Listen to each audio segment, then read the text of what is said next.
Dr. Rico here. This is a lecture from my course, System Dynamics. The syllabus link is in the description. Welcome to the Laplace Transforms chapter, first lecture introduction, Lappin. The Laplace transform is a generalized Fourier transform that exists for a much broader class of functions. In fact, every function for which there is a Fourier transform, there is also a Laplace transform. But the reverse doesn't hold. Its excellence for linear system analysis cannot be overstated, and leads some to undervalue the Fourier transform. However, the Fourier transform is much more conceptually grounded in the frequency domain, given that it can be understood as an extension of the Fourier series.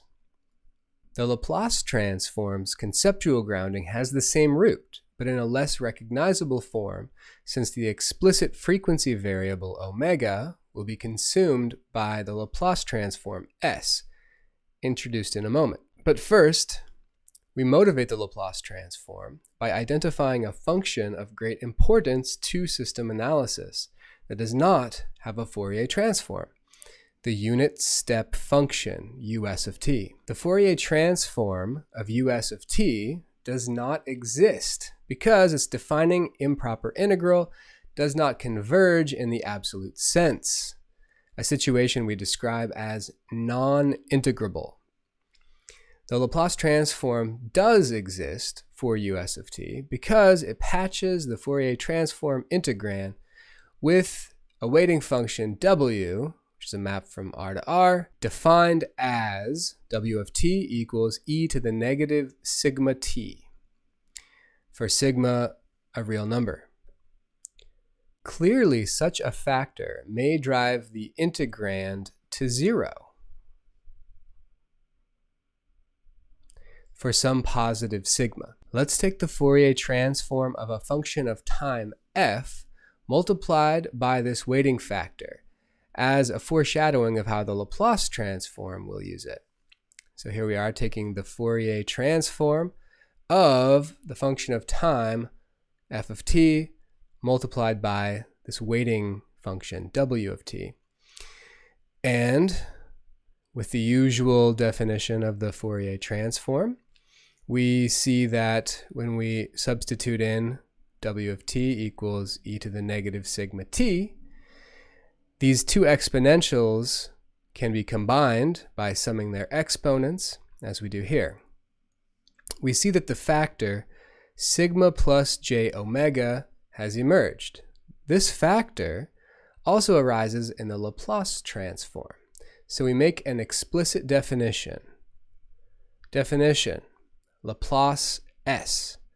The Laplace S, a complex number, also known as the complex frequency, is defined as S equals sigma plus j omega, for sigma and omega real numbers.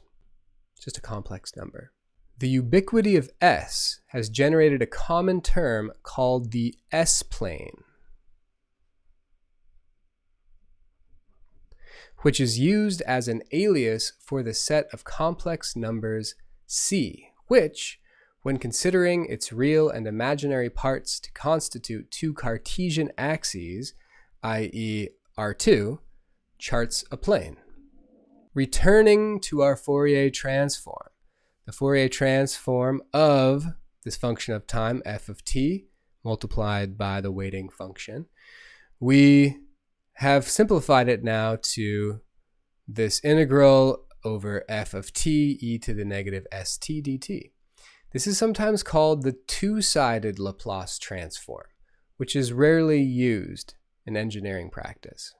However, it is instructive to recognize that potentially, for some region of s values in the complex plane, the transform exists. We call this the region of convergence,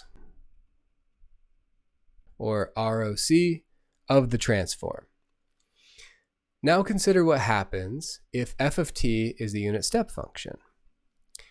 Remember, it doesn't have a Fourier transform, but the two-sided transform of equation in dot 2a, going back up here, this equation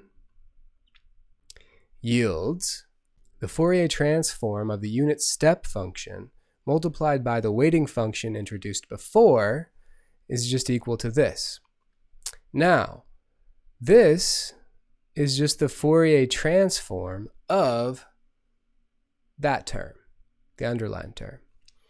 So we could rewrite it as the Fourier transform of the unit step function times e to the negative sigma t, which is just a straight up Fourier transform for which we consult our usual table and see that the transform is just 1 over sigma plus j omega.